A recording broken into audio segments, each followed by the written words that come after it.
ఎప్పుడైతే దేవుని దృష్టికి అవిధేయులుగా బ్రతికారో, దేవుని దృష్టిలో అవిధేయులుగా బ్రతకడం ప్రారంభించారు, దేవుని మాట వినకుండా వ్యతిరేకించారు, దేవుడే వారిని మరలా మిద్దెని చేతిలో పెట్టాడు. వీళ్ళు ఎలాంటి వారంటే, ఈ మిద్యానీయులు ఎలాంటి వారు తెలుసా? అక్కడ రాయబడి ఉంది ఎంత భయంకరంగా వారిని చిత్రహింసలు పెట్టారు. ఇదిగో మిద్యానీయుల చేతులకి దేవుడు వారిని 7 ఏండ్లు వారి మిద్యానులకు అప్పగించెను. మిద్యానీయుల చేయి ఇశ్రాయేలు మీద హెచ్చుగానున్నది గనుక వారు మిద్యానుల ఎదుట నిలువ లేకుండా పోయారట. వారి పరిస్థితి ఎలా ఉందో తెలుసా? గుహలకు, దుర్మార్గుల వాగులకును గుహలను తమ సిద్ధపరచుకోవడం ప్రారంభించారు. ఏదో ఒక గుహ, ఏదో ఒక కొండ, ఎక్కడో దిక్కున దాక్కుని బ్రతికితే సరిపోద్ది, ఎక్కడో దిక్కున దాక్కుని మా ప్రాణాలను రక్షించుకుంటే చాలు అని ఆ రోజున బ్రతకడానికి వారు ప్రయత్నం చేశారట. వారు ప్రాణాలని వారు రక్షించుకోవటానికి వారు ప్రయత్నం చేశారట. ఇంకెంత భయంకరంగా ఇబ్బంది పెట్టారో తెలుసా? 3వ వచనం, ఇశ్రాయేలీయులు విత్తనములు విత్తిన తర్వాత మిద్యానీయులు అమాలేకులను తూర్పునున్నప్పుడు వారును తమ పశువులను గుడారములను తీసుకొని మిడతల దండంత విస్తారముగా వారి మీదకి వచ్చారు. వారి ఎదుట దిగారు. గాజాకు పోవనంత దూరము భూమిని, పంటను పాడు చేసేసారట. ఒక గొర్రెను కానీ, ఎద్దును కానీ, గాడిదను కానీ, జీవన సాధనం ఏదైనాను మరి దేనిని లేకుండా ఇశ్రాయేలు ప్రజలకు ఉండకుండా చేశారట. వారు ఒంటెలను లెక్క ఉండెను. దేశమును పాడు చేయుటకు వారు దానిలోనికి వచ్చిరి. ఇశ్రాయేలీయులు మిద్యానీయుల వలన మిక్కులు హీన దశకు వచ్చినప్పుడు వారు దేవునికి మొర్రపెట్టడం ప్రారంభించారు. దేవునికి స్తోత్రం కలుగును గాక. ఎంత భయంకరమైన పరిస్థితి చూసారా? వారి చేతుల్లో నలిగిపోతున్నారట. నిజముగా వీరు ఇదిగో సిసియారా చేతిలో కూడా అంత నలిగిపోలేదేమో. యెహూదు రాజు పరిపాలన చేస్తున్న దినాల్లో, నాయకత్వం జరిగిస్తున్న దినాల్లో కూడా ఇంత నలిగిపోయి లేరేమో. ఒత్నియేలు పరిపాలనలో కూడా ఇలా నలిగిపోయి ఉండరేమో. మనకు అర్థం కావాలంటే బ్రిటిష్ వారు కూడా మనల్ని అంత ఇబ్బంది పెట్టేవారు కాదేమో, అంత ఇబ్బంది పెట్టలేదేమో. కానీ వీళ్ళైతే మిద్యానీయులు ఏకంగా 7 సంవత్సరంలోనే వారి బ్రతికేంటి వరకు చూపించేశారు. వారికి బ్రతుకు తెరువు లేదు. ఇంకా నీ స్థితికి వెళ్ళిపోయారు ఇశ్రాయేలు ప్రజలు. ఇదిగో తినడానికి ఆహారం లేకుండా పోయిందంట, కట్టుకోవడానికి వస్త్రం లేకుండా పోయాయట. వారు పంటలన్నీ పాడు చెట్టు మొదలు పెట్టారట. ఆస్తి అంతా దోచుకున్నారట, ఆస్తినంతా నష్టపరిచారట. ఒంటెలను, ఎద్దులను ఇంకేమీ లేకుండా ఇశ్రాయేలు ప్రజలు మిక్కిలి హీన దశకు వచ్చేలాగా మిద్యానీయులు వారిని వెంబడించడం ప్రారంభించారు. దేవునికి స్తోత్రం కలుగును గాక. హల్లెలూయా, హల్లెలూయా. కాబట్టి ఇలాంటి కష్ట దినములో ఇంకా మాకు బ్రతుకు లేదనుకున్నారు వాళ్ళు, ఇంకా మాకు జీవనం లేదనుకున్నారు, ఇంకా మేము బ్రతకలేమనుకున్నారు, మా జీవితం అయిపోయింది ఇంక అనుకున్నారు, ఇంక మరలా తిరిగి లేవలేమనుకున్నారు. ఇదిగో మా పంటలు పాడైపోయాయి, మాకు ఆహారం కరువు అయిపోయింది, మా ఆస్తి పాడైపోయింది, మా ఆరోగ్యాలు పాడైపోయాయి, మరలా తిరిగి మేము నిలబడలేము, మరలా తిరిగి మేము స్థిరపరచబడలేము, మా బ్రతుకు అయిపోయిందని దేవుని వైపుకు తిరిగి ఆడడం ప్రారంభించారు. దేవునికి స్తోత్రం కలుగును గాక. ఈ ఉదయకాల సమయంలో ప్రభు మనందరినీ బలపరుచుతున్న ఒక మంచి మాట. రాత్రి సమయంలో మాత్రమే ఈ అధ్యాయాన్ని 1:30 నుంచి నేను 2:30 వరకు అలా వాక్యాన్ని ధ్యానం చేసుకుంటూనే ఉన్నాను. రాత్రి కాకినాడ స్టీవెన్సన్ గారు వచ్చారని ఆ మీటింగ్ చూడడానికి వెళ్ళాను. అక్కడే 11 అయిపోయింది. అక్కడ వారితో మాట్లాడి కొన్ని విషయాలు మాట్లాడుకుని భోజనం చేసి తిరిగి వచ్చే సమయానికి రాత్రి 1 గంట అయింది. వాస్తవానికి చెప్తున్నాను, ఈ వారంలో కనీసం బైబిల్ చదవడానికి కూడా ఖాళీ లేదేమో. అంత తీరిక లేకుండా నేను ఈ పరిచర్లు కానీ వేరే వేరే పనుల వల్ల తిరగడం బిజీ అయిపోయాను. మరల అరుణోదయాన్ని వాక్యం వరకు ఏదో చెప్పాలి, ఇది సిద్ధపరచుకోవడం సరిపోతుంది. దీనివల్ల ఇంకా ఆదివారం ప్రసంగం ఏం చేయాలో మర్చిపోయిన వాస్తవానికి నేను ఈ ఉదయకాలంలో ప్రసంగంలో పడి రేపు ఏం చెప్పాలో అర్థం కాలేదు. నిజంగా ఆ లైవ్ రాత్రి జరిగే లైవ్ ఉంటే మన గ్రూప్లో లింక్ పెడతాను చూద్దరు. కానీ అక్కడికి వెళ్ళిన తర్వాత అక్కడ ఏ పాటలు సంబరాలు చాలా హడావుడిగా ఉన్నాయి. దేవుడు ఎందుకు హఠాత్తుగా నాకు మెలుకు ఇచ్చాడు. రేపు ఆదివారం కదా, రేపు ఏ వాక్యం చెప్తారనుకుని ఇక్కడికి వచ్చేసావు, ఇంటికాడ ఉంటే వాక్యాన్ని సిద్ధపడతావు కదా. రేపు వాళ్ళకి ఏం చెప్తారని నువ్వు ఇక్కడికి వచ్చేసావు, ఖాళీ ఉంది కాబట్టి వాక్యం చదువుకోవాలి కదా అన్నట్లుగా నా హృదయం ప్రేరేపించబడింది. వెంటనే అక్కడే ఆ స్టేజ్ మీదే అందరు ఎవడి అడావుల్లో వాడు ఉన్నాడు. నేను నా దగ్గర ఉన్న ఆ చిన్న బైబిల్ కాస్త ఓపెన్ చేసి గత వారం ఏ వాక్యం చెప్పని ఎవరి గురించి చెప్పానండి జ్ఞాపకం చేసుకుంటే 6వ అధ్యాయానికి వచ్చాను కదని 6వ అధ్యాయం మీద అలాగా నాకు కనుదృష్టి దేవుడు పెట్టాడు. దేవునికి స్తోత్రం కలుగునుగా. నా పక్కనున్న పాస్టర్ గారు అంటున్నారు, ఈ అక్షరాలు నీకు కనపడుతున్నాయా అని అడిగాడు. ఆ బైబిల్ నాకు పర్లేదండి, బాగానే కనపడుతుంది, దేవుని కృపను బట్టి పర్లేదు అని మెసేజ్ వచ్చే సమయం వరకు వాక్యాన్ని అలాగా నేను చదవడం ప్రారంభించాను. ఒక భారం కలిగిన కొన్ని మాటలు, ఇంకా నేనేమి రాసుకునేది లేదు, సిద్ధపడేది లేదు. ఆ మాటలు గుండెల్లో దేవుడు అలా ఉంచేసాడు అంతే. దేవునికి స్తోత్రం కలుగును కాదు. వన్ టైం అక్కడ ఎలా చదివాను, మరలా రాత్రి వచ్చి దాని కొరకు అలా చిన్న ప్రార్థన చేసుకుని ధ్యానం చేయడం ప్రారంభించాను. దేవుడి వెంటనే ఈ ఒక్క అధ్యాయం ఏంటో నాకు తెలియదు, కానీ ఈ చదివేటప్పుడు ఎన్ని రెఫరెన్స్లు రాసేసాను ఈ గ్రంథంలో, ఈ అధ్యాయంలో 1-2 రెఫరెన్స్లు తప్ప ఇంక ఎక్కువ రాయడానికి అవకాశం లేదు. మాటలే దేవుడు ఇక్కడ హృదయంలో ఉంచాడు. ఆ ప్రతి మాటని నీ దినాన్ని బలపరుస్తుంది. ఆ ప్రతి మాట దేవుడిని జీవితంలో నెమ్మదినిస్తాడు. దేవునికి స్తోత్రం కలుగును గాక. మిద్యానీయుల చేతిలో ఇశ్రాయేలు ప్రజలు హీన దశలోకి వెళ్ళిపోయారట. వారు బ్రతుకు అయిపోయింది అనుకున్నారు. ఇంకా మా జీవితం ఇంకా సరవదు అనుకున్నారు ఇశ్రాయేలు ప్రజలు. మా జీవితం నాశనం అయిపోయింది, మా పంటలు పాడైపోయాయి, మాకు ఆస్తి నష్టం కలిగింది, ప్రాణ నష్టం కలిగింది, మేము తిరిగి కట్టబడలేము, తిరిగి మరలా మేము జీర్ణించుకోలేము, మరలా స్థిరపరచబడలేము, మరలా మా బ్రతుకులు మేము సరి చేసుకోలేము. పడిపోయిన మా గుడారాలను, పాడైపోయిన మా పంటలను మరలా తిరిగి మేము కట్టుకోలేమని దేవుని వైపు వారు తిరిగి ఆడడం ప్రారంభించారు. దేవునికి స్తోత్రం కలుగును గాక. ఈ దినాన్ని ఇక్కడ కూర్చున్న వారిలో, ఈ లైవ్ ద్వారా చూస్తున్న వారిలో దేవుని ప్రజలారా, ప్రభు మన హృదయంలో పెట్టిన మాట, ఒకవేళ నీ జీవితం అయిపోయింది అనుకుంటున్నావేమో, నీ బ్రతికి ఇంకా మరలా మెరుగుపడదనుకుంటున్నావేమో, నీ కుటుంబం పతనం అయిపోయింది అనుకుంటున్నావేమో, నీ స్థితిగతులు మారవనుకుంటున్నావేమో, మారాలాంటి బ్రతుకులను దేవుడు మరలా మధురంగా మార్చబోతున్నాడు. పడిపోయిన నీ జీవితాన్ని మరలా తిరిగి కడతాడు ఆయన. పడిపోయిన నీ ఆత్మీయ జీవితాన్ని తిరిగి కడతాడు ఆయన. పడిపోయిన నీ గుడారాన్ని మరలా తిరిగి కడతాడు ఆయన. పోయిన అనారోగ్యాన్ని తిరిగి ఇస్తాడు ఆయన. నీవు కోల్పోయేదాన్ని సమస్తాన్ని మరలా సమకూరుస్తాడు ఆయన. ఆయన సమస్తాన్ని మార్చగలిగిన దేవుడైన, కథను మొత్తం మార్చగలిగిన దేవుడైన. దేవునికి స్తోత్రం కలుగునుగా. మిద్యానీయుల చేతులు 7 సంవత్సరాల్లో వారి జీవితం ఏంటో అర్థం కాకుండా అయిపోయింది. ఒక్కరు కాదండి, మొత్తం పండించుకున్న పంట అంతా నాశనం చేయటం ప్రారంభించారట. మా బ్రతుకు అయిపోయింది దేవా, మరలా ఇంక మేము జీవించలేమనుకున్నారు. అలాంటి సమయంలో దేవుని వైపు మిక్కిలి హీన దశ అంటే మరలా తిరిగి కోలుకోలేని బ్రతుకది, మరలా తిరిగి కట్టుకోలేని జీవితం అది, మరలా తిరిగి వారిని వారు బలపరచుకోలేని జీవితాలు అవి, మరలా వారిని మెరుగుపరచుకోలేని బ్రతుకులవి. మిక్కిలి హీన దశ అంటే ఇంకా అట్టడికి వెళ్ళిపోయింది జీవితం, కనీసం ఆశలు లేని జీవితం అది.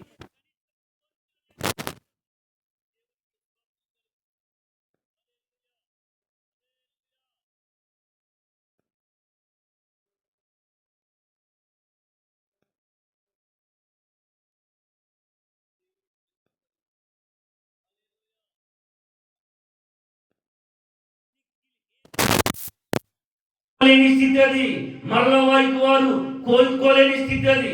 ఒక 10-15 నిమిషాలు మాత్రమే సందేశం, 12-10 కల్లా మరలా ముగింపు అయిపోతుంది. దేవునికి స్తోత్రం కలుగును. చాలా తక్కువ సమయమే కానీ చాలా శ్రేష్టమైన సందేశం ఇది. ప్రతి మాట నీ జీవితాన్ని సరిచేయడానికి, ప్రతి మాట నీ కుటుంబాన్ని కట్టడానికి, ప్రతి మాట మరలా నిన్ను బలపరచడానికి, ప్రతి మాట నిన్ను భక్తిలో మరలా నిలబెట్టడానికి.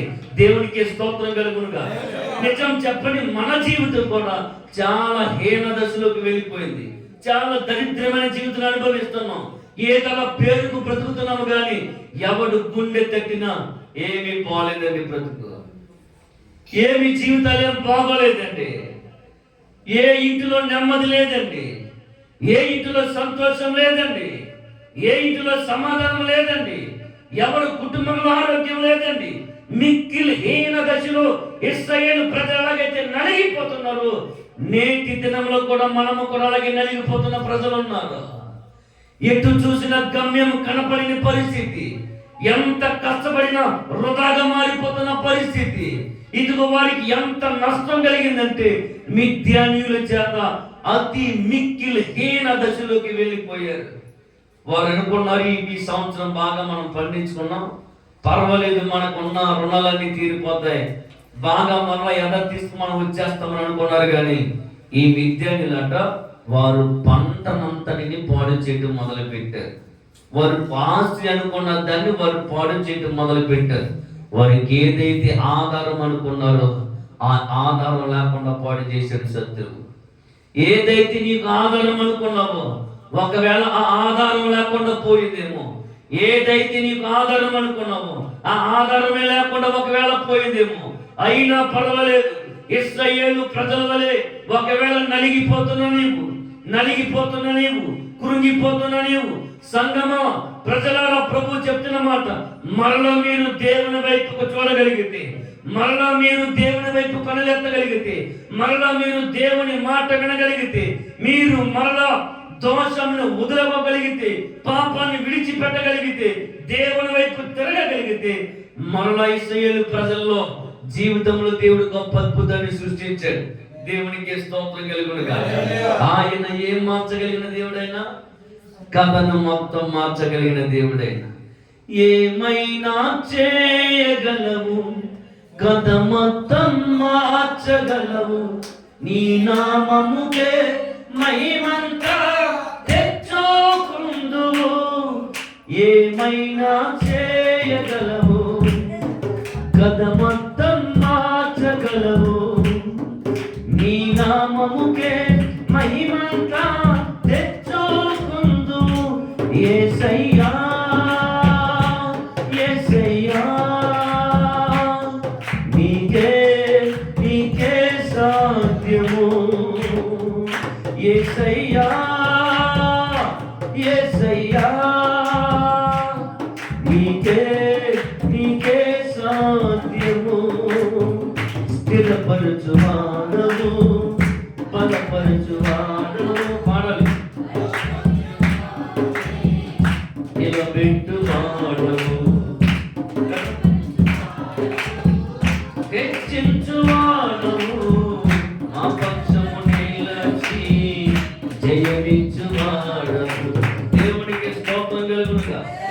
ఆయన ఏదైనా చేయగలిగిన దేవుడు, కథను మొత్తం మార్చగలిగిన దేవుడు. దేవునికి స్తోత్రం కలుగునుగా. 3 మారిన జీవితాలను ఆయన చిగురింపచేయగలిగిన దేవుడైన, నీ దీన స్థితిని మరణ ఆయన మార్చగలిగిన దేవుడైన దేవునికి స్తోత్రం కలుగునుగా. హల్లెలూయా. ఇశ్రాయేలు ప్రజలు మిద్యానీయుల చేతిలో 7 సంవత్సరాలు నలిగారట.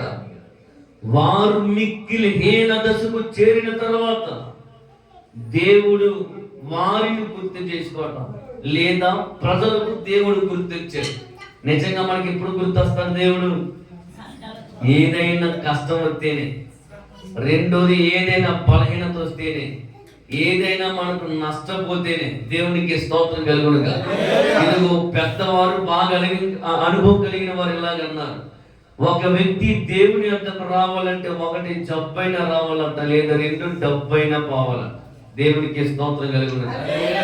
డబ్బు ఉంటే దేవుడు గుర్తుకు రాడు. ఒకవేళ ఆరోగ్యం అన్ని బాగుంటే దేవుడు ఎవరికి గుర్తుకు రాడట.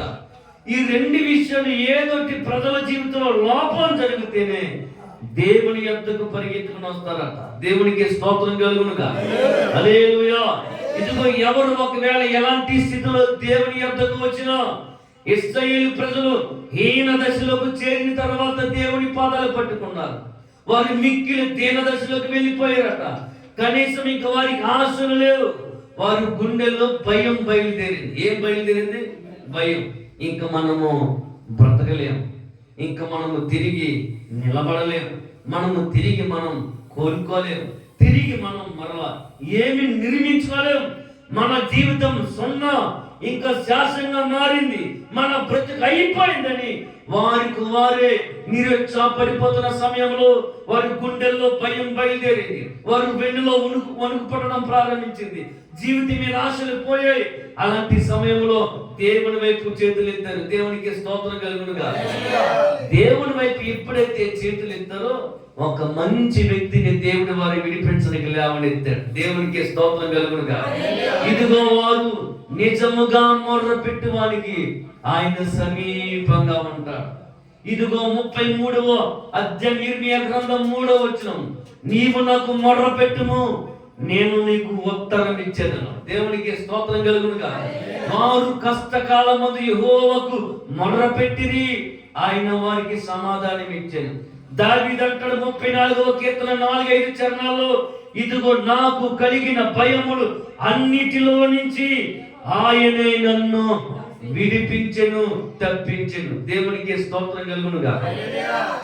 ఒకవేళ మనకి కూడా అలాంటి భయాలు కలిగి ఉన్నామేమో, మన జీవితం మీద మనకి భయం, మన కుటుంబాన్ని ఎలా నడిపించాలో భయం, మనం ఎలా ముందుకు వెళ్ళాలో భయం, బిడ్డల భవిష్యత్తు ఏంటో, కుటుంబ పరిస్థితి ఏంటో, ఆర్థిక పరిస్థితి ఏంటో, అప్పుల సమస్యలు ఏంటో, ఇటువైపు చూసినా మనకి ఏమి గమ్యం కనపడలేని స్థితిలో మనకి కూడా భయంతో ఒకవేళ బ్రతుకుతున్నామేమో, ఈ రోజు దేవుని మాట ద్వారా మనందరినీ ధైర్యపరచునుగా. దేవునికి స్తోత్రం కలుగునుగా. ఇలాంటి పరిస్థితుల్లో ఒక ధైర్యపరిచే వ్యక్తిని, ప్రజలను విడిపించడానికి, ప్రజలను రక్షించడానికి మిద్యానీయులను ఇంకా వారిని వీళ్ళకి వీణ దశ కలుగు చేశాడు. కానీ మిద్యానీయుడు కనీసం కనపడకుండా చేయడానికి ఒక వ్యక్తిని దేవుడు లేవనెత్తాడు. అతడు పేరే గిద్యోను. దేవునికి స్తోత్రం కలుగునుగా. హల్లెలూయా.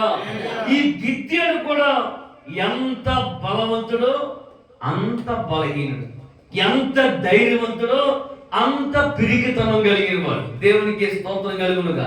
హల్లెలూయా. ఇప్పుడు దేవుడు ఒక వ్యక్తిని లేవనెత్తి, ఒక వ్యక్తితో దేవుడు మాట్లాడుతున్న మాటలు చదువుతారా? అది 6వ అధ్యాయం 11వ వచనం నుంచి చదివేద్దాం.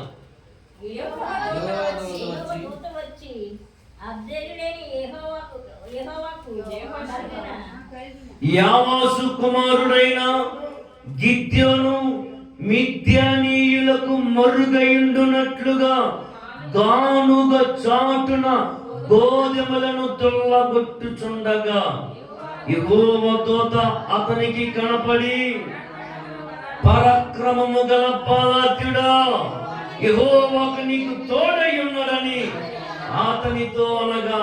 దేవునికి స్తోత్రం కలుగునుగా. హల్లెలూయా. ఇప్పుడు మిద్యానుల చేతిలో నుంచి, వీరు దుఃఖ దినములో నుంచి, కష్టకాలంలో నుంచి, హీన దశలో నుంచి విడిపించడానికి ఎవరు లేవనెత్తారట? గిద్యోనును దేవుడు లేవనెత్తాడు. దేవునికి స్తోత్రం కలుగునుగా. గిద్యోను అనే మాటకు అర్థం ఏంటో తెలుసా? తెగ నరికేవాడు అని అర్థం. ఏంటర్థం? తెగ నరికేవాడు. దేవునికి స్తోత్రం కలుగునుగా. ఇలాంటి వ్యక్తి అట, తెగ నరికే వ్యక్తి చాటున దాక్కుని గోధుమలు తొలగొట్టుకుంటున్నాడట. దేవునికి స్తోత్రం కలుగునుగా. హల్లెలూయా. ఎందుకు అతడు దాక్కుని గోధుమలు తొలగొట్టుకుంటున్నాడంటే, మిద్యానీయులు గిద్యోనును కూడా చంపేస్తారేమో, కనీసం తిని బ్రతికిదారన్న ఈ గింజలు కూడా లేకుండా వాడు పాడు చేస్తారేమో, లేదా వారికి చేతికి దొరికితే నన్నే చంపేస్తారేమో అనే భయం గిద్యోనులో దాక్కునుంది. కాబట్టి అతడు ఒక గానుగ చాటున అతడు దాక్కున్న జీవితం. దేవునికి స్తోత్రం కలుగునుగా. అంటే అతడు జీవితంలో కూడా ఏమి బయలుదేరిందంటే, భయము అతని వెంబడించింది. భయము అతని వెంబడించింది. తన ప్రాణాలను కాపాడుకోవాలన్న భయం, తిని బతికి బట్టగట్టాలన్న భయము, అతనికి కలిగిన భయం ఏదైనా కావచ్చు. ఈ రోజు మనకు ఎన్ని భయాలు ఉన్నాయో. దేవునికి స్తోత్రం కలుగునుగా. అయ్యో, ఉదయం లేస్తే మరలా సాయంత్రం పడుకునే సమయం వరకు ఏదో ఒక అదురు, ఏదో ఒక బెదురు, ఏదో ఒక భయముతోనే అడుగడుగున భయం, అడుగడుగున భయం. దేవునికి స్తోత్రం కలుగునుగా. హల్లెలూయా. భయపడుతున్న వారికి, జడిసిపోతున్న వారికి, కురింగిపోతున్న వారికి మన ప్రభు చెప్తున్న మంచి మాట తెలుసా? ఇదిగో భయపడకండి, ప్రజలందరికీ కలగబోవు మహా సంతోషకరమైన సువర్తమానం. దేవునికి స్తోత్రం కలుగునుగా. ఒకవేళ గిద్యోను వలె మీరు కూడా దాక్కుంటున్నారా? ఒకవేళ దాక్కుంటున్నారేమో, గిద్యోను వలె మనము కూడా ఒకవేళ భయపడుతున్నామేమో, ఇశ్రాయేలు ప్రజల వలె మనము కూడా భయం కలిగి బ్రతుకుతున్నామేమో. భయపడుతున్న వారికి గిద్దెడును దేవుని లేవనెత్తాడు. దేవునికి స్తోత్రం కలుగునుగా.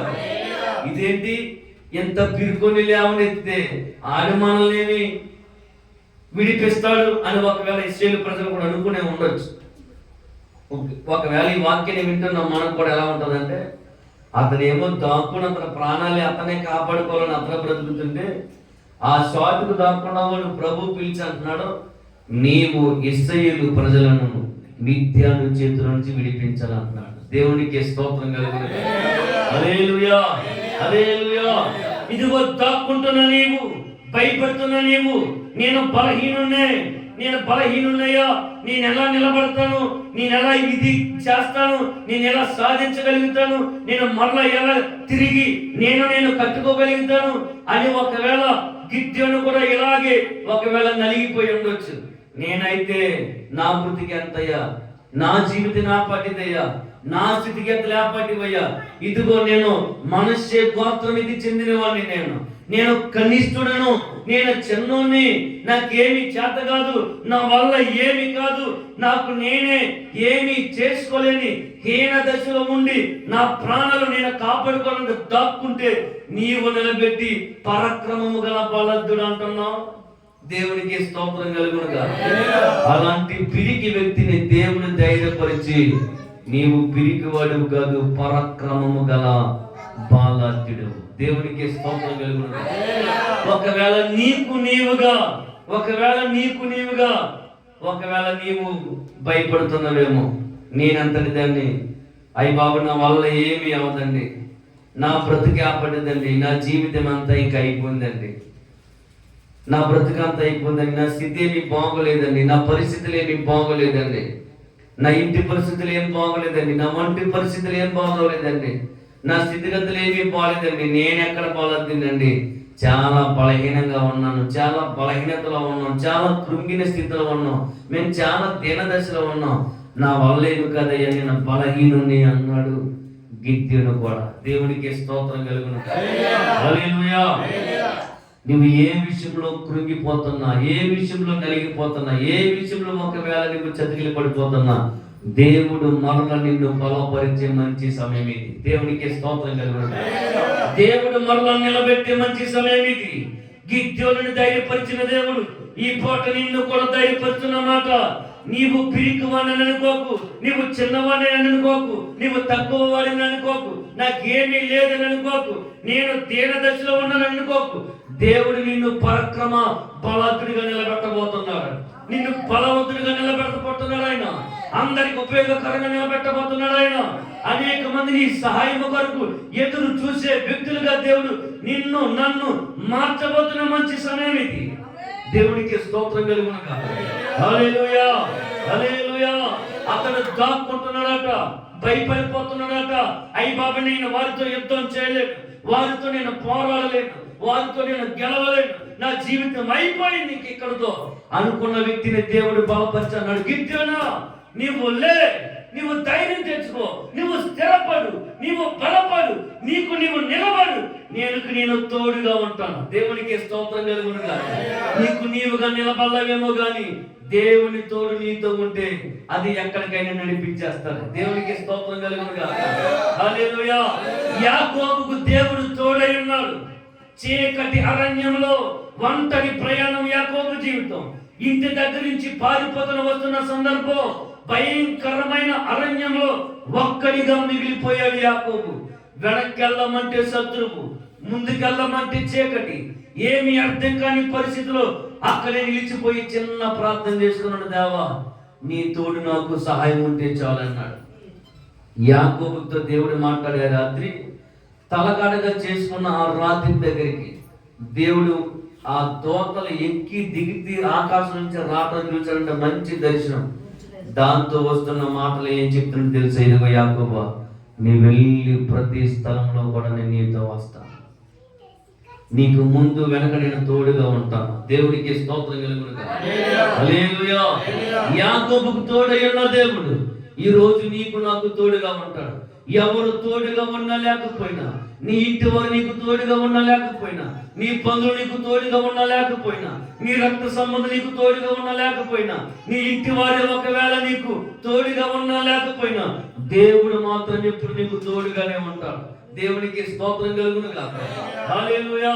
ఆయన ఇమ్మానుయేలు దేవుడైనా, మనకు తోడుండి నడిపించే దేవుడైనా, ఆయన ఎబెనేజరే దేవుడైనా, మనకు సహాయం చేసే దేవుడైనా, ఆయన యెహోవా ఈరే, ఆయన సమస్తాన్ని మనకు చూడగలిగిన దేవుడైనా, సమస్తాన్ని సమకూర్చగలిగిన దేవుడైనా. దేవునికి స్తోత్రం కలుగును గాక. హల్లెలూయా. గిద్యోని ధైర్యపరచన్నాడు, నీవు పిరికివాడు కాదు, పరాక్రమము గల బలాఢ్యుడవు. నీకు నీవే చాలా చిన్న అంచనా వేసుకుంటున్నావు, నీకు నీవే చాలా తక్కువగా నేను ఊహించుకుంటున్నావు. నీవెలాంటావో తెలుసా? నీ ఒక బాలాంతుడు. దేవునికి స్తోత్రం కలుగునుగా. నీవెలాంటి దానవో తెలుసా? నీవు బాలాంతురాలివి, నీవు బలవంతుడవు, నీవు బలవంతురాలివి. నీవు నిలబడితే చాలు, దేవుడు నీ పక్షంగా పోరాడతాడు. దేవునికి స్తోత్రం కలుగునుగా. నీవు నేను వెళతానయ్యా, నేను నిలబడతానయ్యా, నేను మరలా కట్టుకోగలుగుతానయ్యా అని ఒక్క మాట ప్రభుతో చెప్తే చాలు, దేవుడు నీకు తోడుగా నిలుస్తాడు. దేవునికి స్తోత్రం కలుగునుగా. హల్లెలూయా. ఇదిగో గిద్యోనుతో దేవుడు ఇలాగన్నాడు, ఏమని? పరాక్రమము గల బలాఢ్యుడా, నేను నీకు యెహోవా నీకు తోడై ఉంటాడు, కాబట్టి నువ్వు చక్కగా నీవు వెళ్ళి నిలబడి అన్నాడు. దేవునికి స్తోత్రం కలుగునుగా. హల్లెలూయా. ఇప్పుడు గిద్యోను అన్నాడు, గిద్యోను చిత్తము నా ఏలినవాడా, యెహోవా మాకు తోడుగా ఉంటే మా బ్రతికింది ఎలాగైపోద్ది? దేవునికి స్తోత్రం కలుగునుగా. దేవుడే గాని మాకు తోడుంటే, దేవుడే గాని మా ఇంట్లో ఉంటే, దేవుడే గాని నా హృదయంలో ఉంటే, దేవుడు నా అంటే ఉంటే నా బ్రతుకు ఎందుకు ఎలాగా అవుతాయా? నా పరిస్థితి ఎందుకు ఎలాగా అవుద్ది? నా కుటుంబం ఎందుకు ఎలాగా అవుద్ది? నా పరిస్థితులు ఎందుకు ఎలాగా అయిపోతాయి? నా జీవితం ఎందుకు ఎలాగా అయిపోద్ది? దేవునికి స్తోత్రం కలుగునుగా. హల్లెలూయా. హల్లెలూయా. మాకు ఇది ఎలా సంభవించును? మాకు ఎందుకింత నష్టం కలిగింది? మేము మరలా స్థిరపడలేని బ్రతుకు మాకు ఎందుకు వచ్చింది? మరలా మేము కోలుకోలేని బ్రతుకు మాకు ఎందుకు వచ్చింది? నీవే మాకు తోడుంటే, నీవే మాతో ఉంటే మాకు ఇదంతా ఎలా సంభవించింది? దేవునికి స్తోత్రం కలుగునుగా. ఇప్పుడు యెహోవా చెప్తున్న మాట, యెహోవా ఐగుప్తు నుండి మిమ్మల్ని రప్పించినని చెప్పుచు మా పితరులు మాకు వివరించిన ఆయన అద్భుత కార్యములన్నీ ఏమైపోయాయి?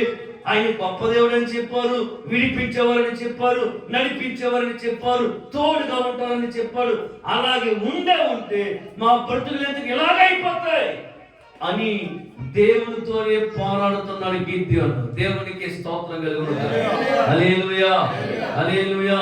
ఒకవేళ ఈ మాట నేను అన్నాను అనుకో, దేవుడు నీకు తోడుగా ఉన్నాడురా, నువ్వేం కంగారు పడుకో, ఇబ్బంది పడుతున్నావు అనుకో, గబుక్కున కొంచెం అవిశ్వాసులు ఏమంటారు?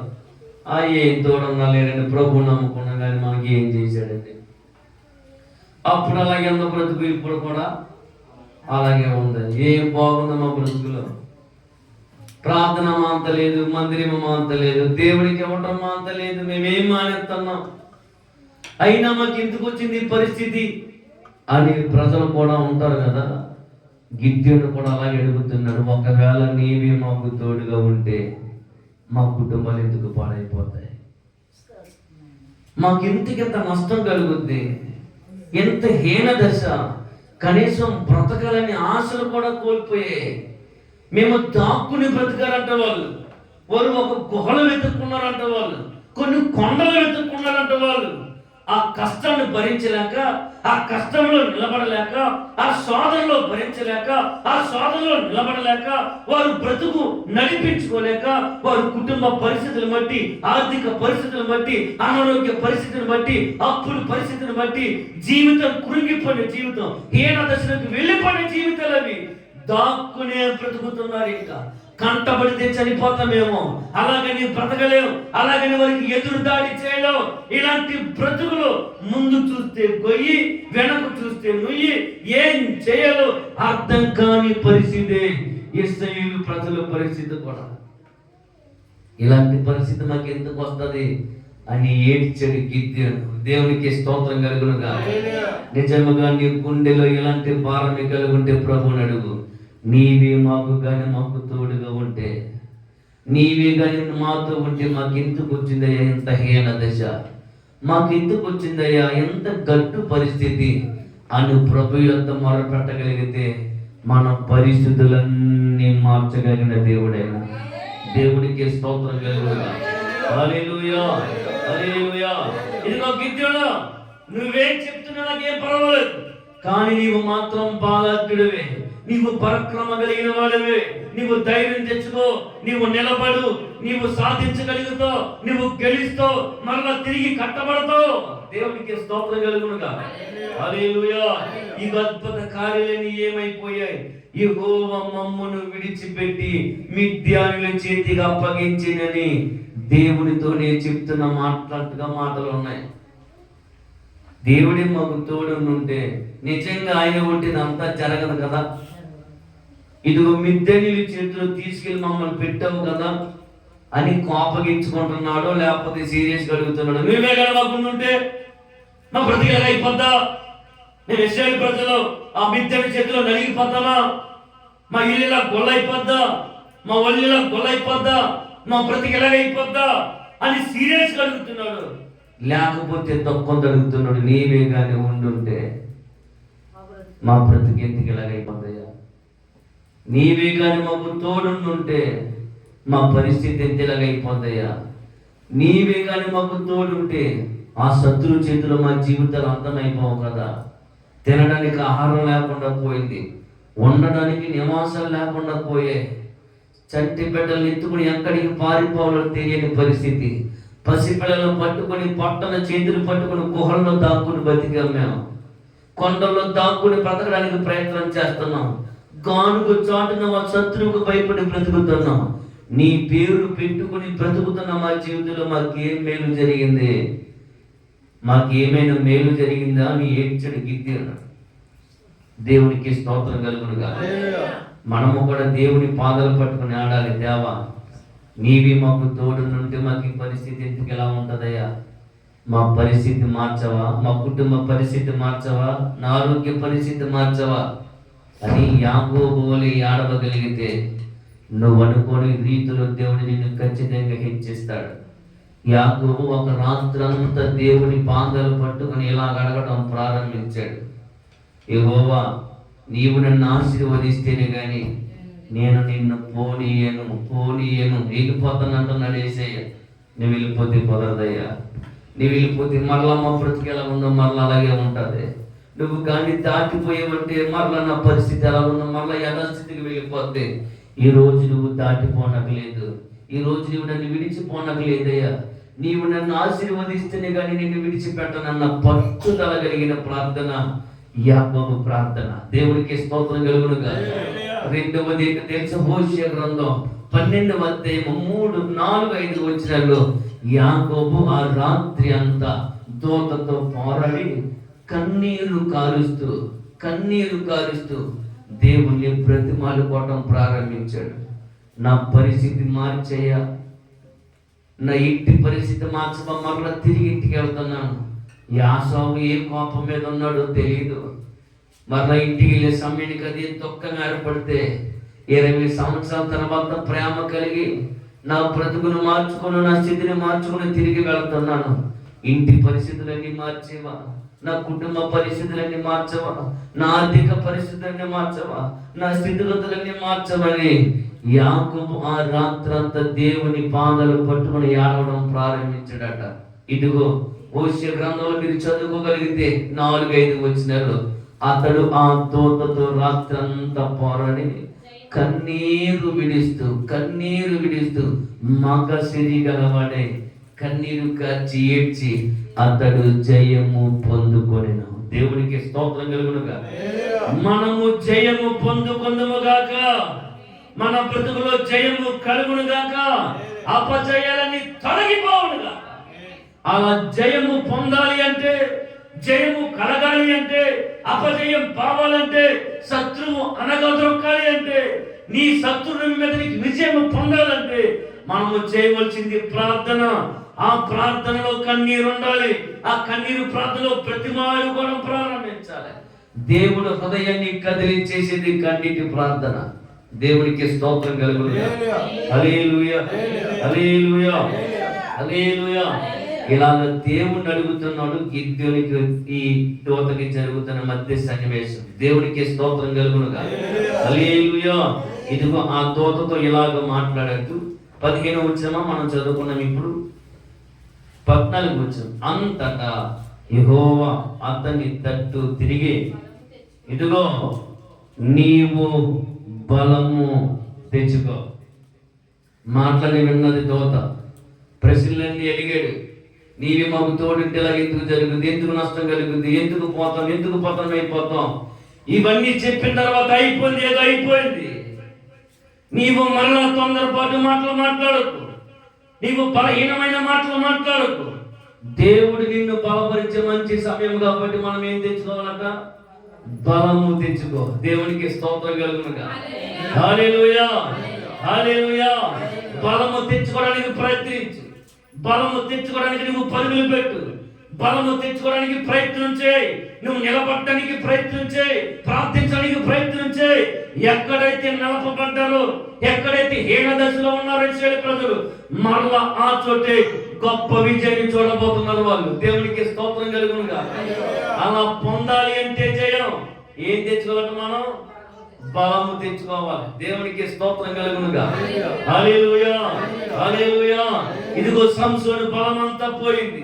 శత్రు సైన్యం చెలరేగిపోతున్నారు. దాగును గుడిలో కట్టబడ్డారు. దేవునికి అవమానం కలిగే సమయం ఏర్పడింది.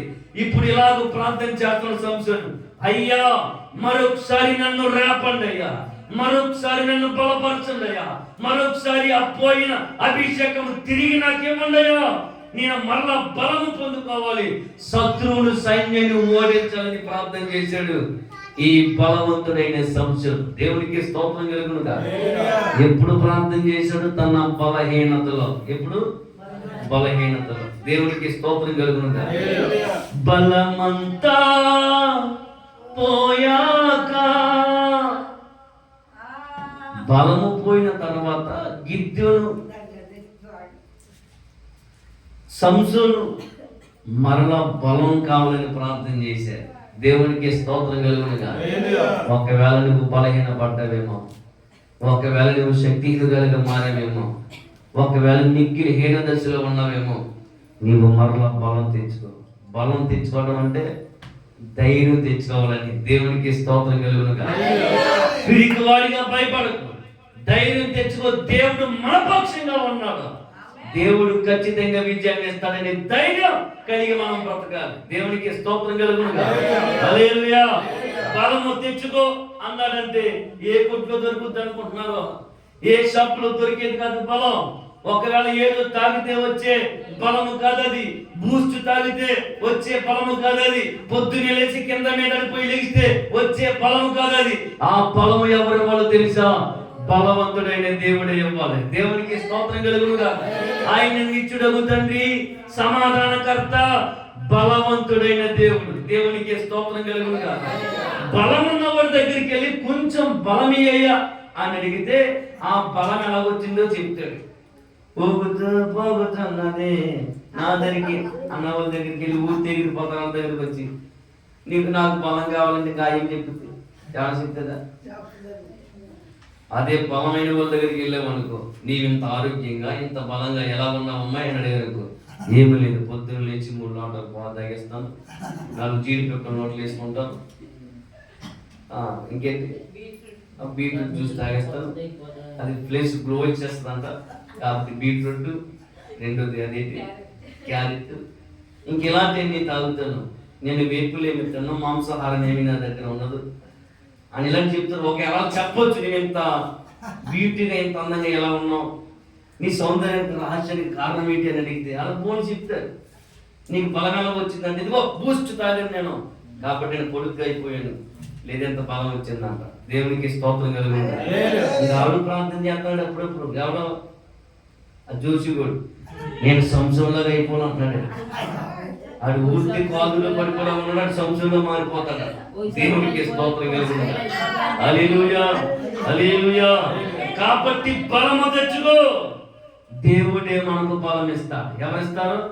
యెహోషువ గ్రంథం 17:18 మీకు అధిక బలము కలదు.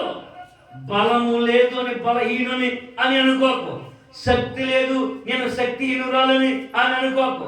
నా దగ్గర రూపాయి కూడా లేదు అని అనుకోకు. దేవునికి స్తోత్రం కలుగును గాక. నేను ఎవరికి పనికిరాను అని అనుకోకు.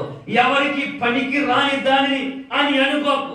నా జీవితం అయిపోయింది అని అనుకోకు.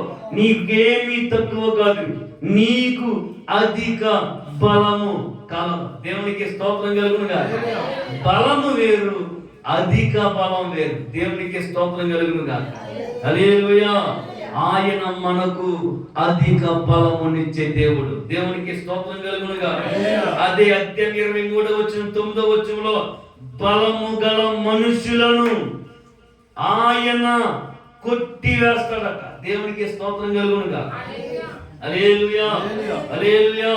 నీ ఎదురుగా నిలబడిన బలము గల మనుషులను ఆయన కొట్టివేసి వారి మధ్యలో నిన్ను బలపరుస్తాడు. దేవునికి స్తోత్రం కలుగును గాక. ఎవరైతే అనగా దొరుకుతున్నారో, అనగా ద్రొక్కలని చూస్తున్నారో, పడగొడుతున్నారో, చెడగొట్టాలని చూస్తున్నారో, నీ జీవితాన్ని పాడు చేయాలని చూస్తున్నారో, నీ కుటుంబానికి హాని కలిగిస్తున్నారో, దేవుడు వారిని అనగదొక్కి నిన్ను దేవుడి పైకి లేపుతాడు. దేవునికి స్తోత్రం కలుగును గాక. హల్లెలూయా. అక్కడ రాయబడిన మాట చదువుతారు. 23వ యెహోషువ గ్రంథం. యెహోవా బలము గల గొప్ప జనములను నీ ఎదుట నుండి కొట్టేస్తాడు. నీ ఎదుట నేటి వరకును ఏ మనుష్యుడును అబ్బే నిలిచి ఉండలేక.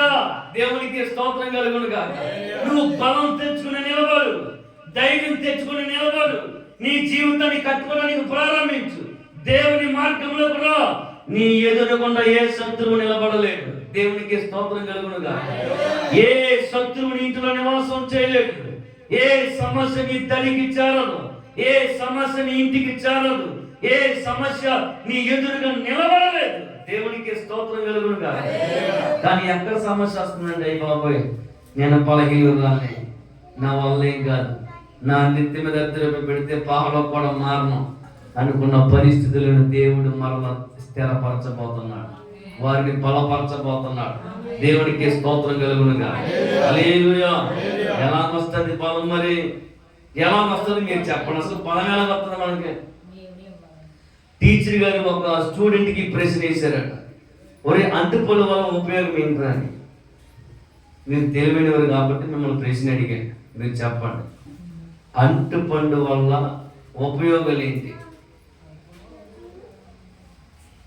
అయ్యి బాబు, ఇది అసలు ప్రపంచంలో ఎవరు కూడా ఏంటంటే ఇలాంటి ప్రశ్న వేసారు ఏంటి? మీరు మేమంతా ఇంగ్లీష్ మీడియం, తెలుగు మీడియము, మీకు ఎలా చెప్పడం సమాధానం తెలదని చూస్తున్నారు మీరు.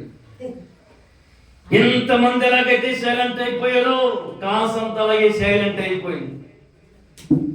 అలాంటి సమయంలో వింకీ లాంటి వాడు, తెలివైన వాడు లేచాడంట పైకి. వెంకీ లాంటి వాడు లేచేలాగా అన్నాడంట, ఏమి లేదు మేడం, అంటుపండు తింటే బలపడతాం, తొక్క మీద అడిగెత్తి జారి పడతాం అన్నాడు. దేవునికి స్తోత్రం కలుగును గాక. అరటి పళ్ళు వల్ల ఉపయోగం ఏమంటే తింటే బలపడతాం, దాని తొక్క మీద కాలేసామా జారి పడతాం అన్నాడట. దేవునికి స్తోత్రం కలుగును గాక. హల్లెలూయా. ఒకవేళ తింటే వచ్చే బలం ఎలాగుంటుందో నాకు తెలియదు. ఒకవేళ తిన్నంత వరకు ఉంటుందేమో, అది తాగినప్పుడు ఉన్న బలం తాగిన దిగిపోయిన తర్వాత ఆ బలం ఉంటుందో లేదో తెలియదు. నేను అలాగన్నానా రాత్ర? అబ్బాయి నేను ఇంత కలగంటానంటే రాత్ర బలంలో ఆడు ఒకడు కాదు, ఇద్దరు ముగ్గురుగా ఆడనుకుని ఎవడొస్తాడో రమ్మను, అసలు ఎవడొస్తాడో రమ్మను, నా ముందు నిలబడమని, అసలు నాకు చెప్పమని ముందని సమాధానం అంటాడు. రాత్రి పొద్దున్నాడు మళ్ళీ పిల్లలాగే అలాగే నీకు వెళ్ళిపోతాను. నేను అనుకుంటున్నాను గుర్తొస్తాయేమో రాత్రి అని మాటలు అని అనుకుంటున్నాను నేను. మరి నాకు తెల్ల కదా, అది సిగ్గేసి అలాగే వెళ్ళిపోతాడో లేకపోతే రాత్రి అలాగ అన్నాను కానీ నిజంగా నేను అలా చేయగలిగిన అని పోతాడో తెలియదు. దేవునికి స్తోత్రం కలుగును గాక. ఒక మీటింగ్కి వెళ్ళాము, అది అక్కడ ఒకడు అవుట్ చేసి ఒకరిని అలాగే గొడవ పెట్టి వస్తున్నాడు. అక్కడ అసలు ఏమనుకుంటున్నావు నేను అంతే అన్నాడు. అక్కడ ఏమో ఊరోళ్ళు అందరూ వాళ్ళు వీళ్ళిద్దరు వచ్చారు ఎక్కడి నుంచో బయట నుంచి. ఎందుకు వచ్చారో తెలదు. ఆ కుర్రోళ్ళ మీద ఏ ఊరో ఎందుకు వచ్చారని వాళ్ళు అడుగుతుంటే వాళ్ళు మంచి ఆన్లో ఉన్నారు. వాళ్ళందరూ ఆపే వాళ్ళిద్దరే ఆనే ఉన్నారు. దేవునికి స్తోత్రం కలుగును కాక. ఆ ఇద్దరు మనం ఏమనుకుంటున్నాం, మా ఊరు ఏమనుకుంటున్నాం, మా ఊరు పెనుగుదురు తెలుసా నీకు, పెనుగుదురు తెలుసా నీకు, చూసేస్తాను నిన్ను, గుర్తు పెట్టుకుంటాను నేను, నా మైండ్లో ఉండిపోయావు నువ్వు అంటున్నాడండి. ఊరందరూ ఏమాళ్ళ ఇలా దేవుళ్ళు ఇక్కులిక్కుంటే బందేసుకుని వచ్చారు ఇద్దరు. అప్పుడు వాళ్ళ ఊరందరి మీద ఈడు అన్నాడా, అసలు అదే ఊరు తెలుసా నీకు, నా సంగతి తెలుసా నీకు, మా ఊరు పెనుగుదురు తెలుసా ఇది నాకు అంటున్నాడు. గుర్తెట్టుకున్నాను రే అని గుర్తెట్టుకో, చూసేస్తాను నీ సంగతి, ఎలాగైనా చూసేస్తాను, చూడకపోతే నా పేరు అది కాదు, నాది ఇది కాదంట మొదలెట్టాడు. దేవునికి స్తోత్రం కలుగునుగా. అక్కడ ఉన్న వాళ్ళు 200, 300 మంది, 500 మంది ఉన్నారు. వీళ్ళు ఏమో ఇద్దరే ఉన్నారు. కానీ ఆడికి ఎలాంటి బలమో తెలుసా, వాళ్ళందరినీ కూడా తుప్పుగా నరికేస్తాను అంటున్నాడు. ఎవడొస్తాడో ముందు రమ్మను, ఆయన నరికేస్తాను అంటున్నాడు. అది ఎంత బలమో దేవునికి స్తోత్రం కలుగునుగా. అది దేని వల్ల వచ్చింది, తాగితే వచ్చే బలం. మరలా దిగిపోయిందనుకో, కుక్క కోడ వస్తే, కుక్క కొంచెం కైకేమని కోడ వచ్చి 2 కాళ్ళు పైకి తోలేస్తాడు పండి. ఈ బలవంతుడు కాస్త అమ్మాయి పాపంట 2 కాళ్ళు పైకి తోలేస్తాడు. దేవునికి స్తోత్రం కలుగునుగా.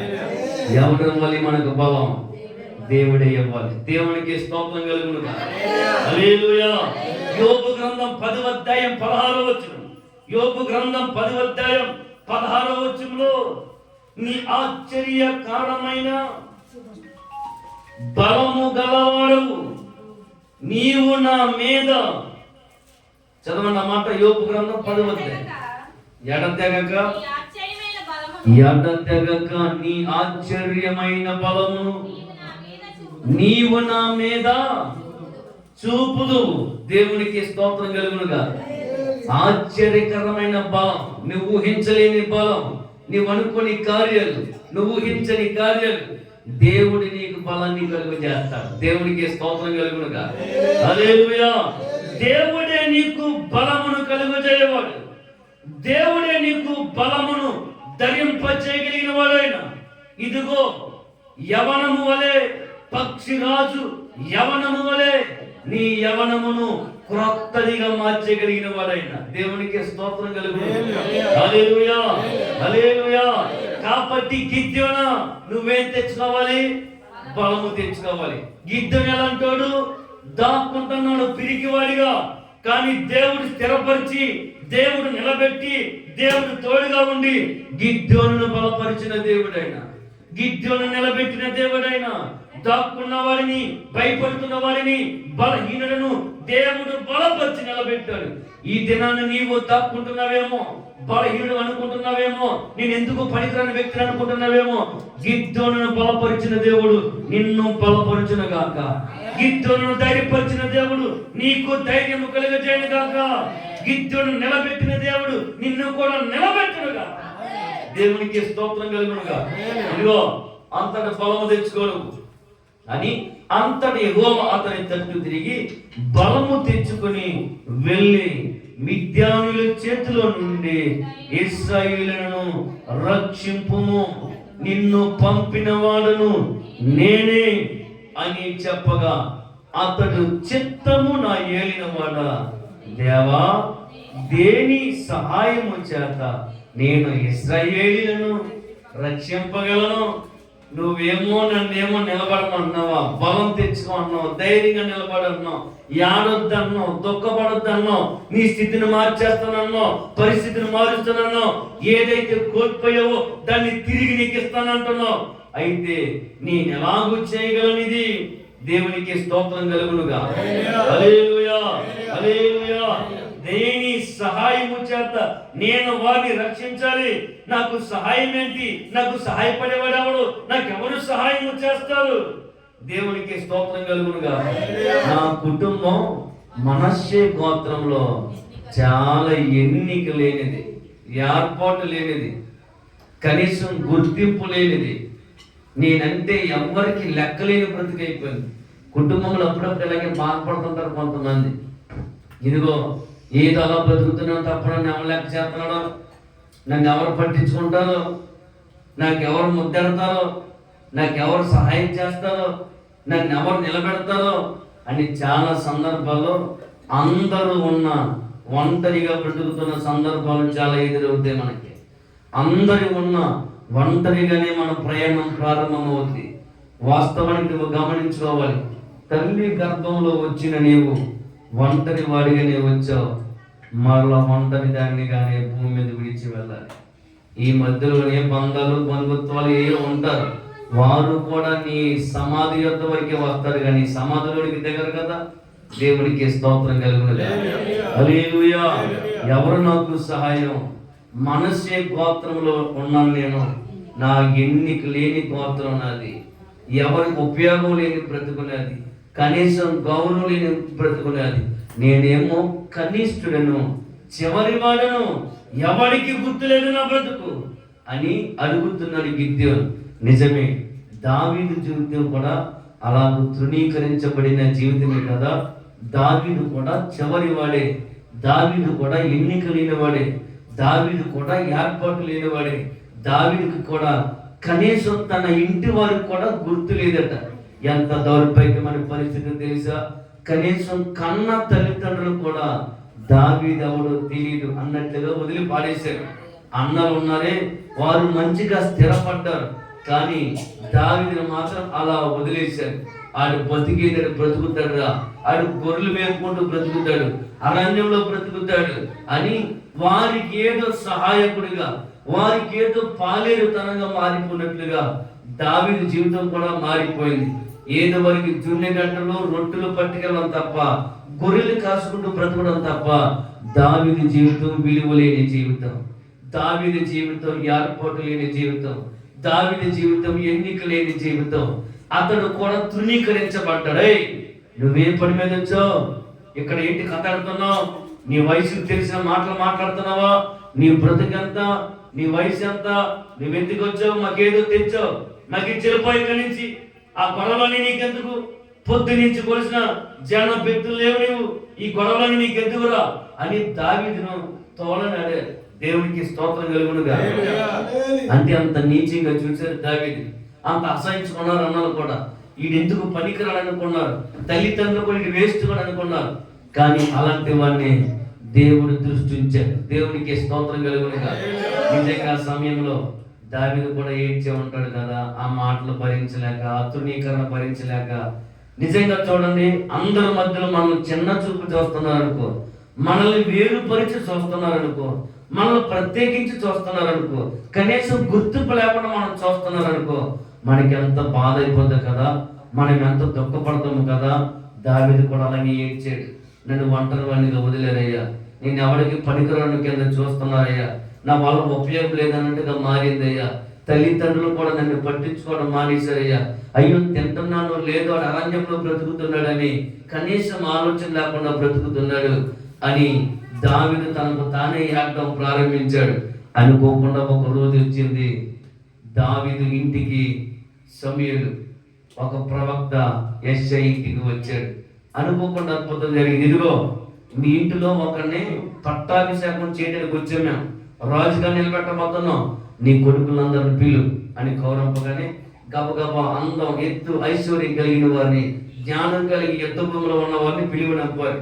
ఈడప్పుడు పనికిరాడన్నాడు దేవుడు.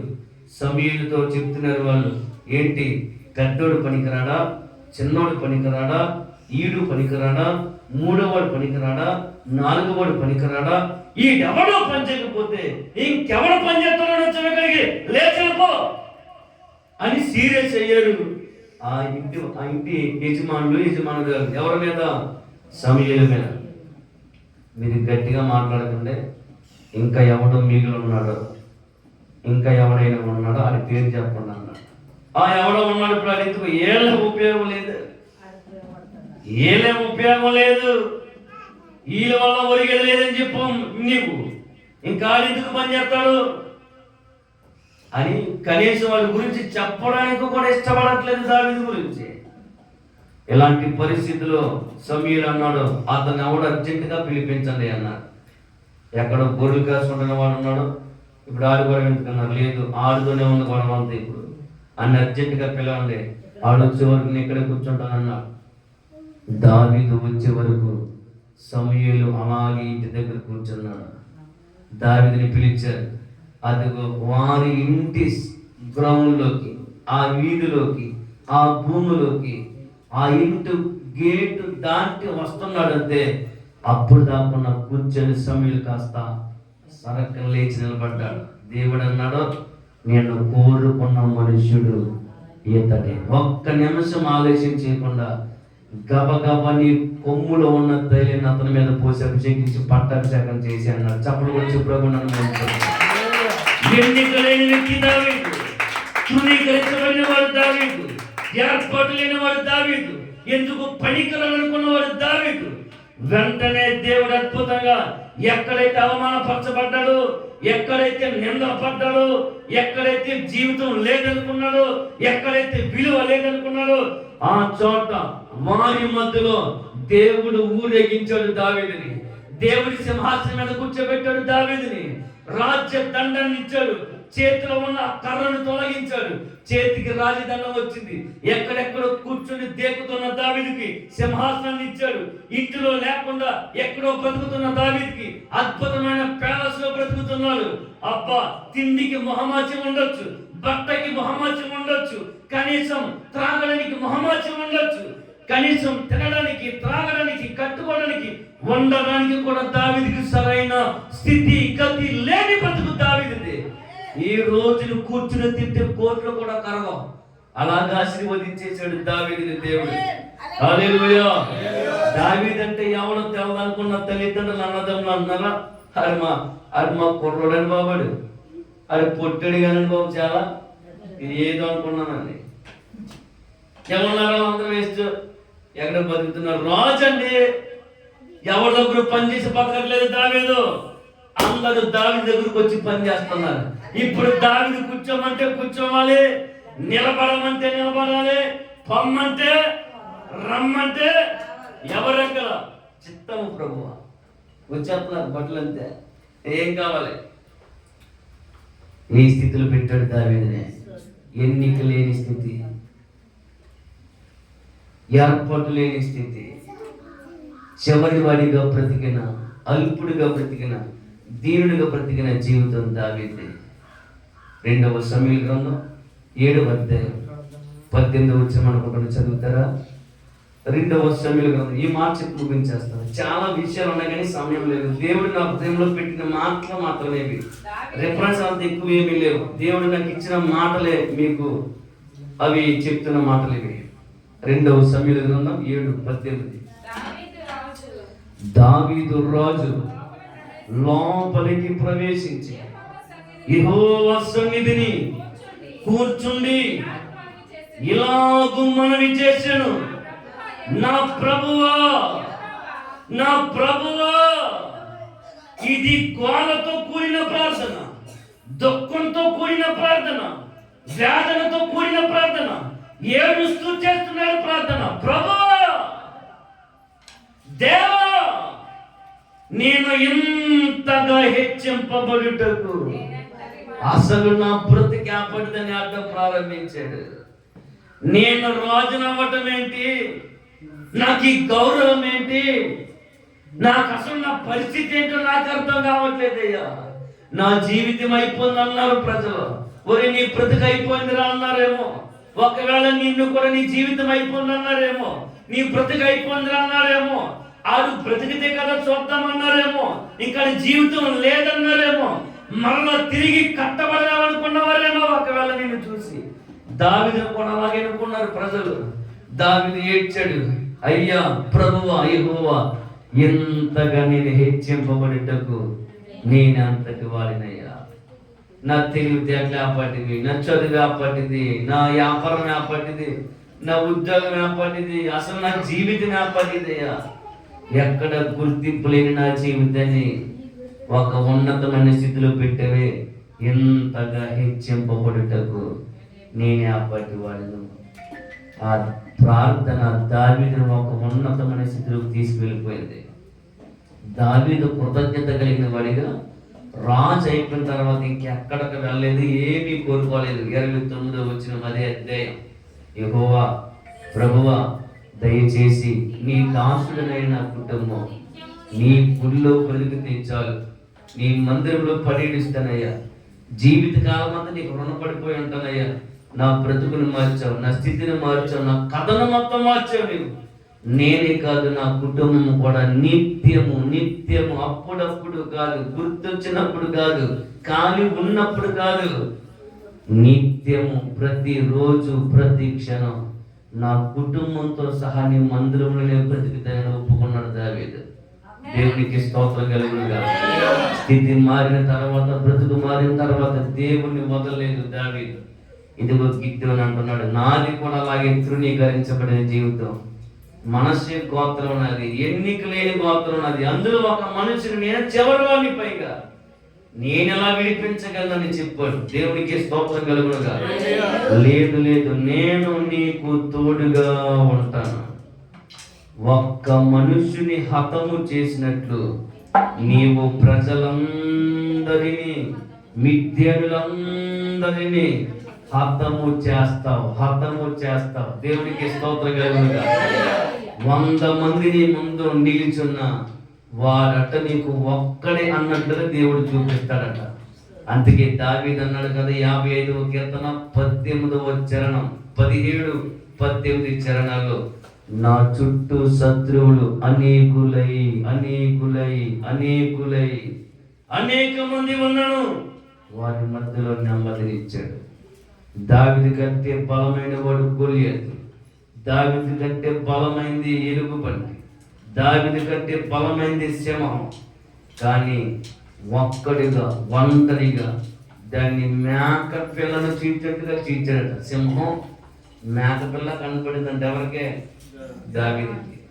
కారణం ఏంటి తెలిసే? దావీదుకు దేవుడు తోడై ఉన్నాడు. గిద్యోనుతో కూడా మాట్లాడుతున్నాడు అదే దేవుడు. నువ్వు ధైర్యం తెచ్చుకో. ఏం తెచ్చుకోవాలి?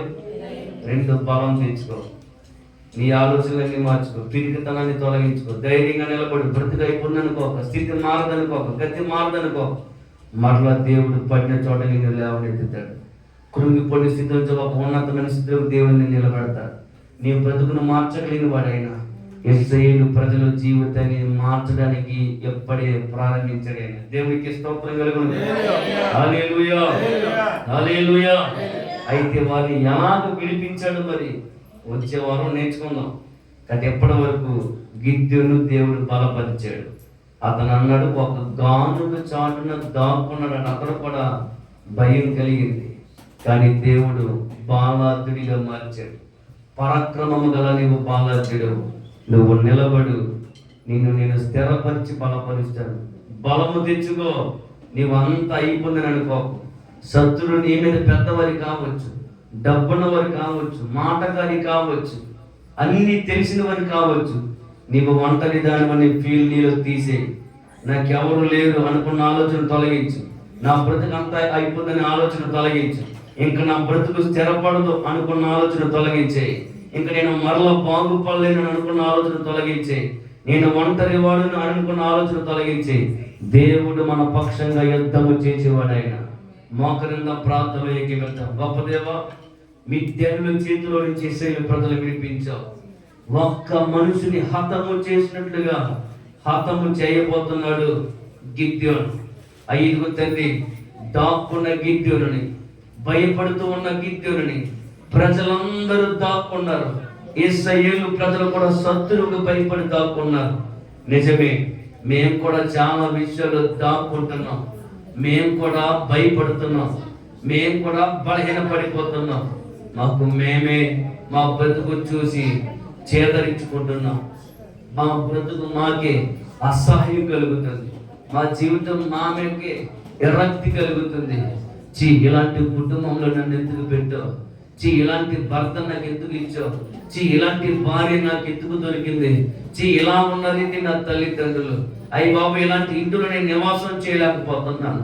అయ్యా, ఇలాంటి సమస్యతో నేను ముందుకు వెళ్ళలేకపోతున్నాను. నా దేహం పూర్తిగా పాడయ్యింది, నా ఆరోగ్యం పూర్తిగా పాడైపోతుంది, తెచ్చిన ప్రతి రూపాయి వ్యర్థంగా మారిపోతుంది. అయ్యా, ఇది వద్దండి, ఎందుకయ్యా నా బ్రతికి ఎందుకు ఇన్ని పరీక్షలు పెట్టావు?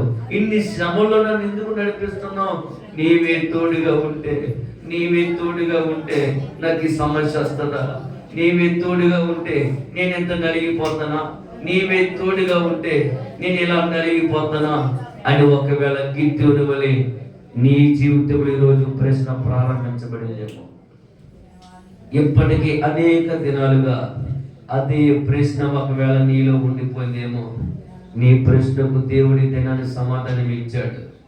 నీవెన్ని చెప్పినా, నీకెంత నష్టం కలిగినా, అది ఒకవేళ ఆస్తిపరంగా ఒకవేళ నష్టపోయేవా, ఆరోగ్యపరంగా నష్టపోయేవా, కుటుంబాల్లో ఒకవేళ నష్టపోయేవా, వ్యాపారంలో నష్టపోయేవా, ఉద్యోగంలో నష్టపోయేవా, ఓడిపోయిన అనుకుంటున్నావేమో, ఇంకా గెలవలేని అనుకుంటున్నావేమో, ఇంకా నేను సాధించను అనుకుంటున్నావేమో, భయముతో బ్రతుకుతున్నావేమో. ఇదిగో గిద్దోని బలపరిచిన దేవుడు నీకు లాంటి ఆలోచనే గిద్దోని కూడా కలిగి ఉన్నాడు.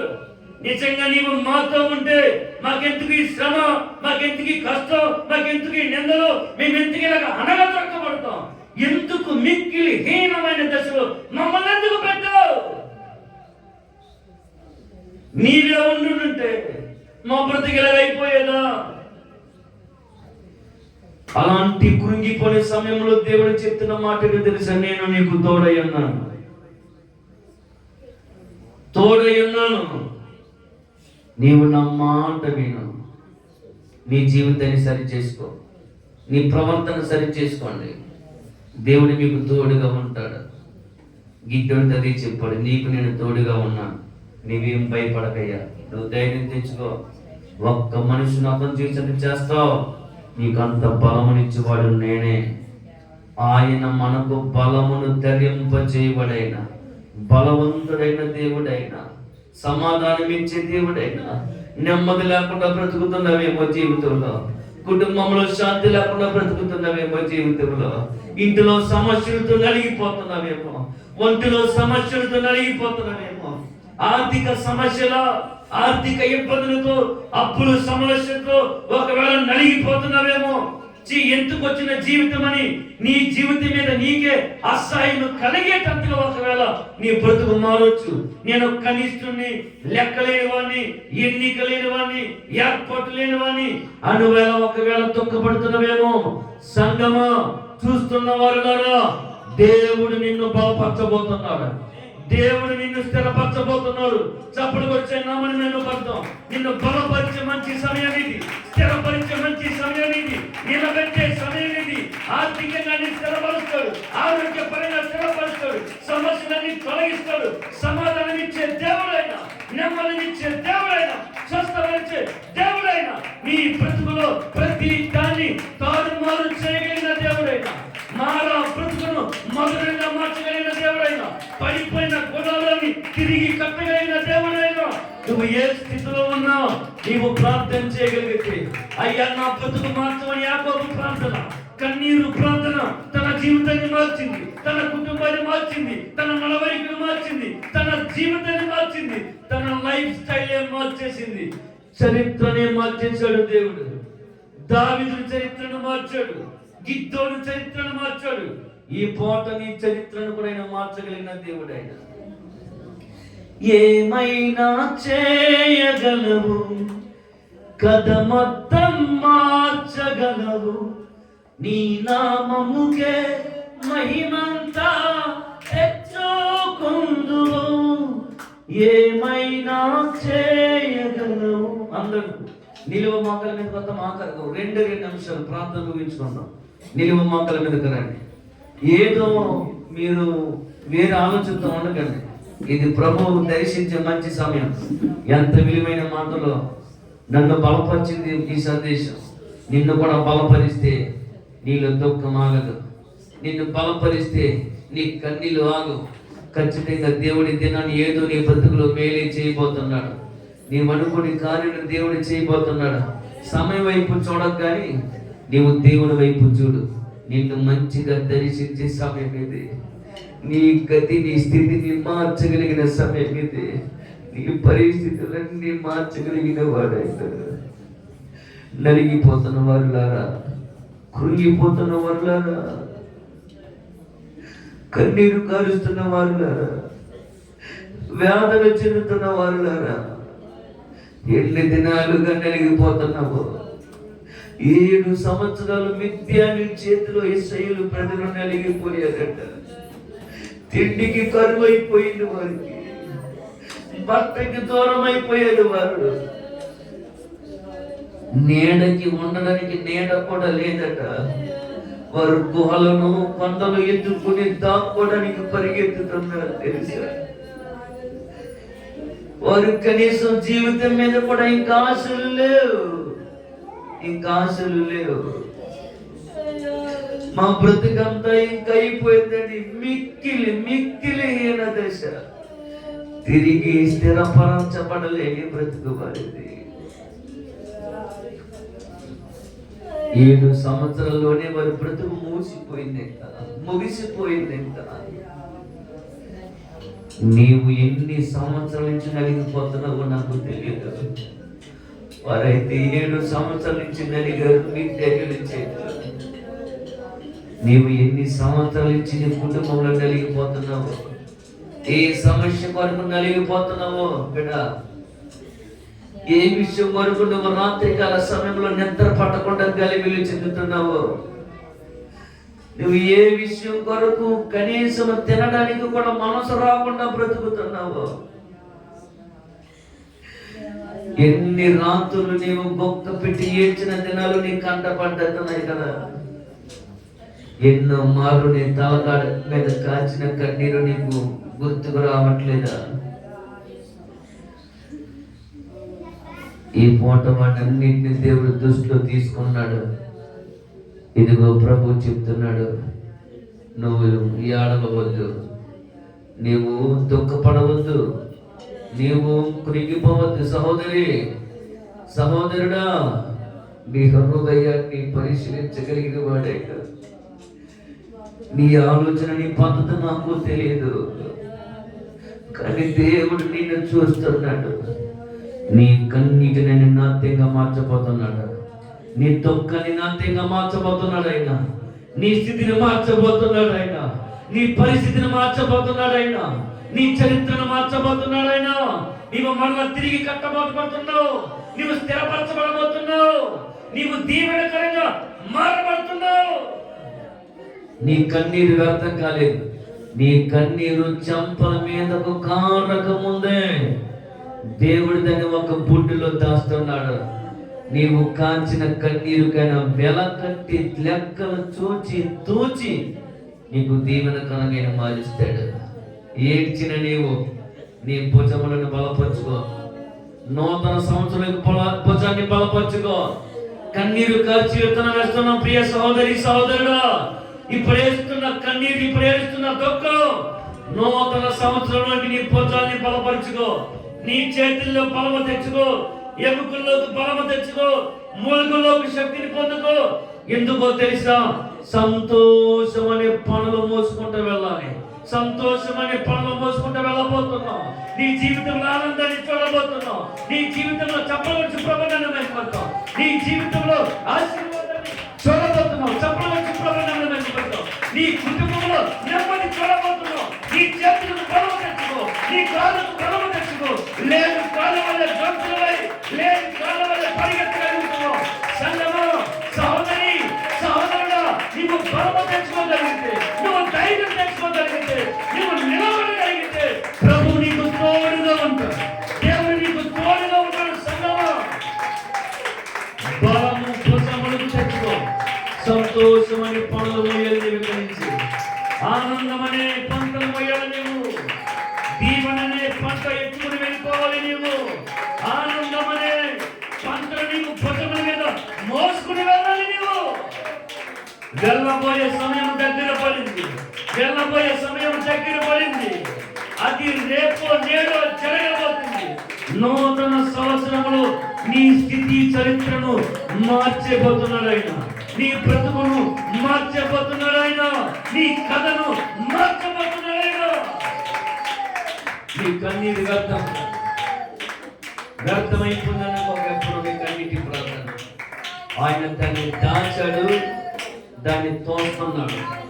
నీకు లెక్కలు కట్టి స్వాస్థ్యంగా ఇస్తాడు. ప్రభువా, ఈ వాక్యం ద్వారా నన్ను బలపరిచావు. మొదట తర్వాత వీరందరినీ బలపరిచేందుకు నీకు వందనాలు. నీ మాట నా హృదయంలో పెట్టావు. ఏం చెప్పాలో కూడా ఖాళీ లేదు. నిజంగా వాస్తవానికి వారమంతా ప్రభువాని నేను బోధించాలని రాత్రి సమయంలో మోకరించి వాక్యాన్ని ధ్యానం చేస్తున్న సమయంలో అద్భుతమైన మాటలు నా గుండెల్లో పెట్టావు. కాబట్టి ఇక్కడ ప్రతి గుండె కన్నీరు కారుస్తుంది. కాబట్టి ప్రతి గుండె వ్యాధులు చెందుతుంది. వారి హృదయాలు కదిలించబడ్డాయి. వారు బలము పొందుకోబోతున్నారు. వారు బలం తెచ్చుకోబోతున్నారు. పెరిగితనాన్ని దూరపరచండి. అయిపోయింది జీవితం అనుకుంటున్నారు, లేదు ఇప్పుడే ప్రారంభమైంది. అయిపోయింది అనుకుంటున్నారు, జీవితం లేదు ఇప్పుడే ప్రారంభమైంది. వారు దీవెనకరంగా మారబోతున్నారని మాట్లాడు. నీ ఎదుట ఏ శత్రువు నిలబడనివ్వనన్నావు. ఒక్కడిని చంపినట్టుగా మిద్దెనులందరినీ హతము చేస్తావు గిద్దెని అన్నావు. అలాంటి ధైర్యపాత్మకు అనుగ్రహించమని నీ వాక్యం ద్వారా బలపరచందుకు నీకు మహిమ చెల్లిస్తూ సంఘాన్ని దీవించండి, ఆశీర్వదించండి. ఇచ్చిన కానుకలు, తెచ్చిన దశమ భాగాలు, ప్రథమ ఫలం హేబేలు అర్పణ వలె మీరు అంగీకరించి 100 ప్రతిఫలం అనుగ్రహించమని సంఘాన్ని దీవించండి. బలహీనలు బలపరచండి. విదేశాల్లో ఉన్నవారిని మీరు జ్ఞాపకం చేసుకోండి. అనారోగ్యంతో ఉన్నవారిని మీరు బలపరచండి. గర్భఫలం లేక బాధపడుతున్నారు, వారికి గర్భఫలం దయచేయండి. ఆరోగ్యం లేక బాధపడుతున్నారు, సంపూర్ణమైన ఆరోగ్యం ఇవ్వండి. కేవలం నరాల సమస్యలు, కిడ్నీ సమస్యలు, లివర్ సమస్యలు, థైరాయిడ్ సమస్యలు, క్యాన్సర్ వ్యాధి, టీబీ వ్యాధి, తలపోటు సమస్య, బ్యాక్ పెయిన్ సమస్య యేసు నామములో లైవ్ అయిపోవును గాక. కృప చూపించి మేలుతో నింపమని. గృహాలు లేని వారికి గృహాలు కలుగును గాక. స్థలము లేని వారికి స్థలము కలుగును గాక. చేతి పని లేని వారికి చేతి పని కలుగును గాక. ఉద్యోగం లేని వారికి ఉద్యోగాలు దొరుకును గాక. వారి వ్యాపారాలు దీవించబడును గాక. పాడి పంట దీవెనకరంగా మారును గాక. చెరువులు పండిస్తున్న రైతులు దీవించబడును గాక. మా దేశంలో మహారక్షణ కలుగును గాక. నీ కృప మా అందరికి అనుగ్రహించమని యేసయ్య నామం పడిచిన మా పరమ తండ్రి. ఆమేన్, ఆమేన్, ఆమేన్. అందరికీ వందనాలు. అందరికీ వందనాలు. ఈ పూట 10 నిమిషాలు కొంచెం ఆలస్యం మంది అయితే మన్నించాలని ప్రార్థన తెలియజేస్తున్నాను. మంచిది, దేవుడు అద్భుతంగా ఈ కూడుకు జరిగించుకున్నారు. మీరు అలాగే గిద్దెల వలె ధైర్యంగా నిలబడగలిగితే మీ కుటుంబంలో దేవుడు అంత గొప్పగా చేస్తారు. దేవుడి మాటలు దీవించి ఆశీర్వదించును గాక. ఆమేన్. మరలా తిరిగి వచ్చే ఆదివారం కలుసుకుందాం. ఉదయకాల ప్రార్థనలో 4:50 నుంచి 4:40 నుంచి తెల్లవారుజామున ప్రార్థన జరుగుతుంది. ప్రతిరోజు ఒకవేళ మాకు ఆలస్యమైన ఆ సమయానికి లేచి ప్రార్థించే కృప దేవుడు ఇచ్చారు. కాబట్టి మీరు కూడా ఆ గుంపులో